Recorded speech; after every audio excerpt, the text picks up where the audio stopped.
Hello दोस्तों, नमस्ते। आज मैं बात करूंगा कि संस्कृति और आध्यात्मिक और विरासत, इस तीनों चीज़ को आपको हमेशा बचा के रखना है। जो विरासत जो आपको पूर्वजों ने दिया है, और संस्कृति जो आपकी देश की संस्कृति है, और आप अपने आध्यात्मिक, ये तीनों चीज़ को आपको बचा कर हमेशा रखना है, ताकि आने वाला पीढ़ी भी इस चीज़ से सीख कर अपने विरासत में जो चीज़ आप छोड़ कर भी जाएंगे, उस चीज़ को बरकरार रखेगा। अब जानते हैं कि श्री राम मानव समाज की संस्कृति, यह एक पूरे विश्व में विरासत और संतुलन, शांति, सत्य, पवित्रता, इस चीज़ के प्रतीक है, जिसे पूरे विश्व शांति चाहता है और संतुलन में रहना चाहता है। और सत्य, इस चीज़ के सभी देश और विदेशों में भी इस चीज़ की डिमांड रहती है। अब देखना यह है कि इस चीज़ को आप किस तरह से आप अपने ऊपर लागू करते हैं, आप अपने समाज, राज्य और देश में। अभी अयोध्या में निर्माणहीन श्री राम जन्म मंदिर का गर्भगृह में रामलला की प्राण प्रतिष्ठा अवसर पर बहुत बड़ा भव्य सेमिनार हो रहा है। आप इसे उद्घाटन भी समझ सकते हैं, सेमिनार भी आप इसको बोल सकते हैं। जैसी आप इस चीज़ को समझ सकते हैं, आप अपनी भाषा में आप इसे समझ सकते हैं,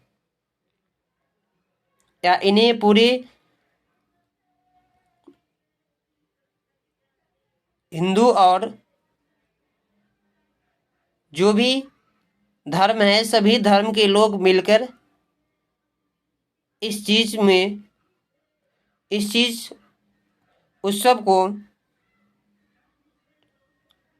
सफल बनाएंगे और इस चीज़ पर विश्वास भी रखेंगे, ताकि उनकी अपनी देश की संस्कृति, आध्यात्मिक और विरासत को हमेशा बचा के रखना चाहिए। देखना है कि समाज क्यों इसके लिए हर्षोल्लित है, क्योंकि मानव समाज को क्या मिलेगा इस चीज़ में।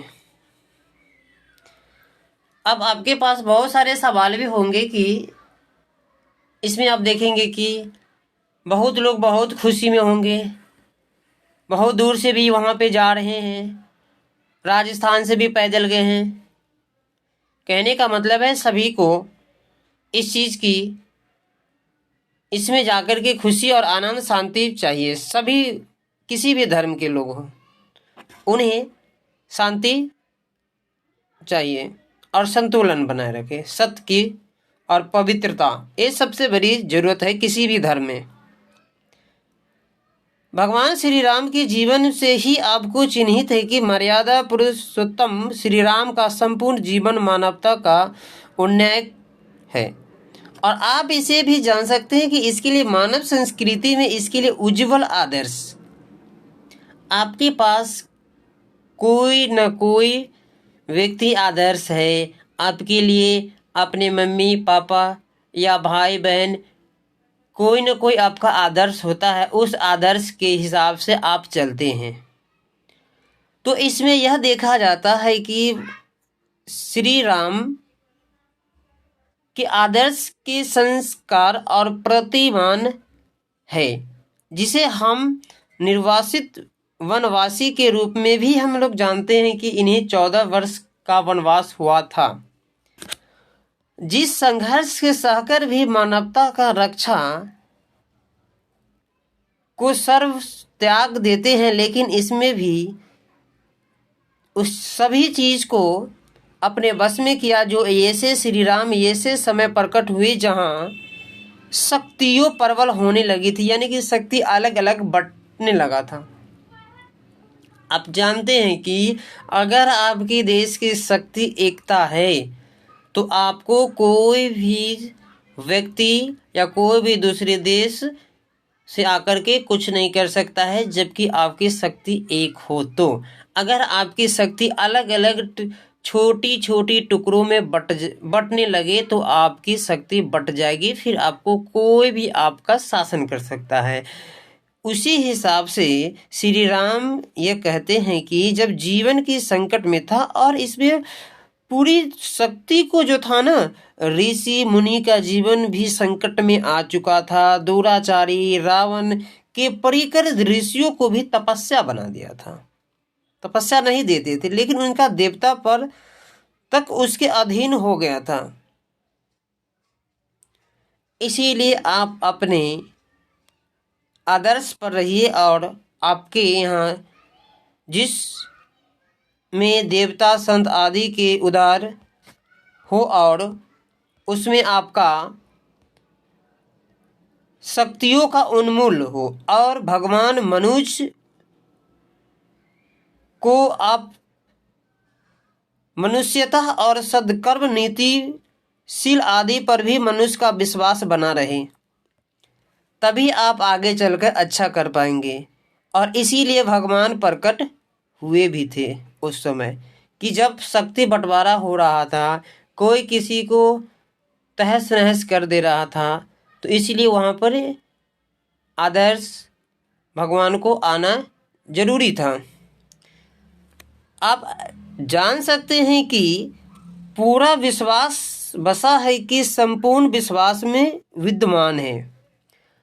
आपके नज़र में हमारे जो भी छात्र और छात्राएं हैं, जब उन्हें शिक्षक द्वारा जानकारी दी जाती है अपने देश के बारे में, अपने विरासत के बारे में, तो छात्र पूर्ण रूप से विश्वास करें कि हमारे जो गुरुजी है वो अपने हमारे देश की विरासत के बारे में बहुत ही गहन से जानते हैं, तभी वह बता रहे हैं। जो वह बोलेंगे उनकी बात को मानना जाएगा। उसी हिसाब से ये देखा जाता है कि श्री राम को मानवता के उन लायक के रूप में स्थापित किया जहाँ पे गोस्वामी तुलसीदास के अनुसार श्री राम के होने का मतलब संबंधों के निर्वाह का संकल्प था। उनका जीवन माता पिता के प्रति, बड़े भाई का छोटे भाई के प्रति, पति का पत्नी के प्रति,